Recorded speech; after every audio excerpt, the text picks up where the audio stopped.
Fish म्हटलं की सर्वांच्याच तोंडाला पाणी सुटते. त्यातलाच एक प्रकार आज पाहणार आहोत, ते म्हणजे बोंबील फ्राय. तर काहींना खूप प्रश्न पडलेले असतात आणि काहींना टेन्शनसुद्धा आलेलं असतं. नमस्कार, सुहानीज किचनमध्ये आपले स्वागत आहे. आज आपण मस्त असे कुरकुरीत छान बोंबील फ्राय करून दाखवणार आहोत. तर त्यासाठी इथे मी बोंबील घेतले आहेत. तर बोंबील स्वच्छ करून घेतले. अगदी कुरकुरीत होण्यासाठी, अजिबात हे फ्राय करताना तुटणार नाहीत यासाठी एक महत्त्वाची ट्रिक केलेली आहे. ती ट्रिक तुम्ही केलात ना तर 100% तुमचे बोंबील अजिबात तुटणार नाहीत, एवढे मी सांगते. तर हे बोंबील आहेत ते स्वच्छ करून घेतले, म्हणजे ते वरचे डोके आहेत ते पूर्णपणे काढून घेतले. त्यानंतर आपल्याला हे बोंबील आहेत ते कट करून घ्यायचे आहेत. तर इथे मी मधून कट करून घेतलं आहे एक बोंबील. तशाच पद्धतीने इथे मी सर्वच बोंबील कट करून घेणार आहे. तर इथे मी तुम्हाला दाखवते कट कसे करायचे. तर इथे पाहताय तुम्ही, अशा पद्धतीने मधून सुरीने कट करून घ्यायचे. जर तुम्हाला असे कट करायचे नसतील तर याचे 2 भाग करायचे बोंबीलचे आणि मधून कट करून घ्यायचे. अशा पद्धतीने जसे आपण हॉटेलमध्ये बाहेर खातो ना, तशाच पद्धतीने हे बोंबील तयार होतात आणि अजिबात आपले हे बोंबील तुटत नाहीत, कारण यामध्ये जास्तीचे पाणी असते. त्यामुळे काहींना टेन्शन येते बोंबील फ्राय कसे करायचे, ते तुटले जातात. पण माझ्या पद्धतीने तुम्ही हे बोंबील फ्राय केलात ना तर अजिबात तुमचे बोंबील तुटणार नाहीत. तर इथे मी सर्वच बोंबील हे छान असे कापून घेतले, मधून कट करून घ्यायचे अशा पद्धतीने. जसे मी त्यानंतर एका प्लेटमध्ये हे सर्व बोंबील काढून घेतले आणि स्वच्छ धुवून घ्यायचे. 2 ते 3 पाण्याने स्वच्छ धुवून घ्यायचे. त्यानंतर आपल्याला एक ट्रिक पाहायची आहे, ती आपण आता करणार आहोत. अजिबात व्हिडिओ स्किप करू नका. तर इथे मी एक प्लेट घेतली, त्यावरती दुसरी प्लेट उलटी टाकायची, उलटी ठेवायची आणि इथे एक कॉटनचा कापड घेतला आहे. कोणताही कापड घ्या, पण ते स्वच्छ घ्यायचे कापड. त्यावरती अशा पद्धतीने सर्व बोंबील आहेत ते लावून घ्यायचे आहेत. जसे मी व्हिडिओमध्ये दाखवते त्याच पद्धतीने बोंबील लावून घ्यायचे. प्लेटवरतीच लावायचे आहेत, प्लेटच्या बाहेर नाही. जेवढी प्लेट मोठी असेल तेवढे बोंबील लावून घ्यायचे अशा पद्धतीने. तर तुम्हीही ट्रिक केव्हा केला आहेत का बोंबील बनवण्यासाठी, नक्कीच करून पहा. खूप भन्नाट अशी ही ट्रिक आहे आणि या ट्रिकने बोंबील आपले मस्त असे कुरकुरीत फ्राय होतात. अजिबात यामध्ये पाणी राहत नाही. त्यानंतर सर्व बोंबील ठेवून घेतल्यानंतर कापड आहे ना ते व्यवस्थित असे बाजूने फोल्ड करून घ्यायचे आणि त्यानंतर जे वजनदार तुमच्याकडे कोणतीही वस्तू असेल ती त्यावरती ठेवायची. तर माझ्याकडे इथे जडवाले पोलपाट आहेत, ते इथे मी पोलपाट ठेवले आहे. आणि यावरती अजून तुमच्याकडे कोणताही डब्बा वगैरे जड असेल, साखरेचा डब्बा की असं काही असेल जड, ते यावरती ठेवायचे. म्हणजे यातले पूर्ण पाणी आहे ते निघून जाते आणि आपले बोंबील आहेत ना ते छान असे चपटे होतात. अजिबात यामध्ये पाणी राहत नाही आणि हे बोंबील अजिबात फ्राय करताना तुटत नाहीत. तर हे किती तास ठेवायचे, तर अर्धा ते 1 तास असेच ठेवलात ना तरीसुद्धा चालेल. इथे दाखवते तुम्हाला 1 तासानंतर. इथे मी तुम्हाला दाखवते, पाणी पहा किती बाहेर आलेलं आहे बोंबीलमधले. त्यानंतर इथे मी खोलूनसुद्धा दाखवते, पहा बोंबील आपले किती चपटे असे झालेले आहेत. अजिबात यामध्ये पाणी नाही आहे, त्यामुळे बोंबील तुटतसुद्धा नाहीत. तर तुम्ही म्हणाल असे वजनदार वस्तू कोणतीही ठेवलं तर बोंबील तुटले जातील, पण तुटत नाहीत, ते छान असे हे तयार होतात. तर इथे मी सर्वच बोंबील अशा पद्धतीने मोकळे करून घेते.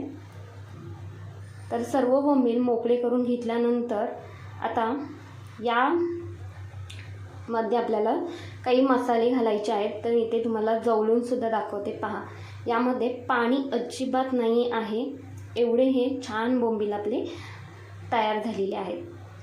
तर आता बोंबीलला काही मसाले लावून घेऊयात. तर इथे मी 1 मोठा चम्मचभर आलं लसूण पेस्ट घालून घेते. त्यानंतर यामध्ये 1/2 चम्मचभर हळद घालून घ्यायची. 1 चम्मचभर घरचेच तिखट, 1 चम्मचभर बेडगी मिरचीचे तिखट, याने रंग खूप मस्त येतो. आणि 1 मोठा चम्मचभर फिश फ्राय मसाला वापरायचा. चवीनुसार मीठ घालून घ्यायचे. छान असे मीठ घालून घेतले की यावरती आपल्याला अगदी शेवटी यामध्ये कोकम आगळ घालून घ्यायचे आहे. तर इथे मी कोकम आगळच घालून घेते. अजिबात लिंबू वगैरे वापरायचे नाही, त्याने टेस्ट अजिबात चांगली येत नाही लिंबू वापरले तर. आणि कोकम आगळ वापरले तर छान अशी टेस्ट येते. तर कोणतीही फिश फ्राय करताना अशाच पद्धतीने हे मसाले लावून घ्यायचे. छान असे सर्व बोंबीलला मसाले लावून घेतले. व्यवस्थित मसाले लावून घेतल्यानंतर आता हे असेच आपल्याला ठेवायचे आहे मॅरिनेट करण्यासाठी अर्धा तासासाठी. तर अर्धा तासानंतर इथे मी तुम्हाला दाखवते. छान असे हे बोंबील मॅरिनेट झालेले आहेत. अर्धा तासानंतर हे मी दाखवते. खूप सुंदर हे झालेले आहेत.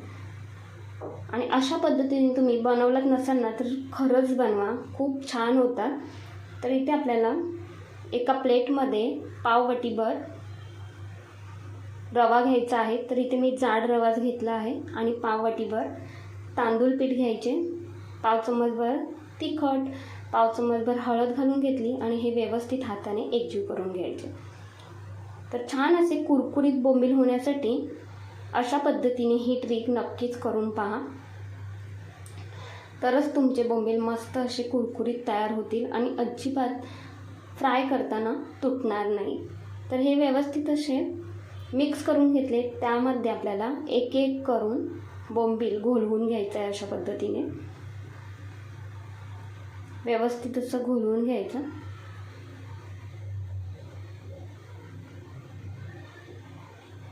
तर तुम्ही कोणती पद्धत वापरता बोंबील फ्राय करण्यासाठी ती सुद्धा मला कमेंट्समध्ये नक्कीच सांगा. तर इथे दुसरा बोंबीलसुद्धा मी मिश्रणामध्ये व्यवस्थित असं घोलवून घेतला. गॅसवरती पॅन गरम करायला ठेवले आहे आणि त्यामध्ये 1 मोठा चम्मचभर तेल सोडून घ्यायचे. तेल व्यवस्थित गरम झाले की त्यानंतर यामध्ये एक एक बोंबील सोडून घ्यायचा. गॅसचा फ्लेम लो टू मीडियम ठेवला आहे.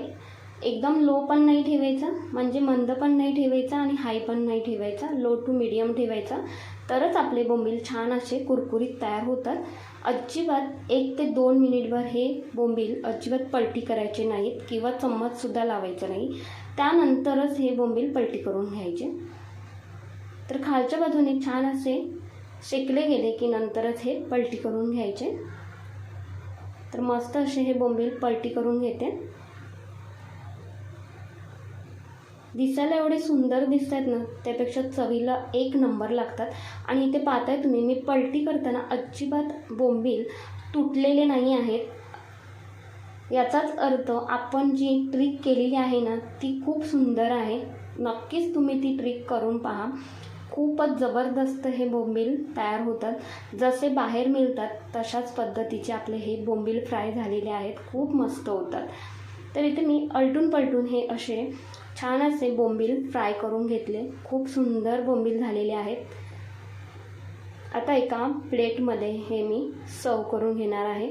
तर राहिलेले बोंबीलसुद्धा मी अशाच पद्धतीने हे फ्राय करून घेतले. तर एका प्लेटमध्ये हे बोंबील सर्व करून घेतले. वरण भातासोबत किंवा तुम्ही फिश करीसोबत हे बोंबील एन्जॉय करा. खूपच मस्त लागतात. आणि अशा पद्धतीने तुम्ही हे बोंबील फ्राय बनवलात नसाल तर एकदा नक्कीच बनवा. खूपच मस्त लागतात. तर तुम्हाला ही रेसिपी कशी वाटली ते सुद्धा मला कमेंट्समध्ये नक्कीच कळवा. कोणत्या भागातून पाहताय ते सुद्धा मला कमेंट्समध्ये सांगा. थोडी जरी आवडली असेल तर एक लाईक, शेअर, हाईप तसेच सुहाणीज किचनला सबस्क्राईब करायला अजिबात विसरू नका. धन्यवाद.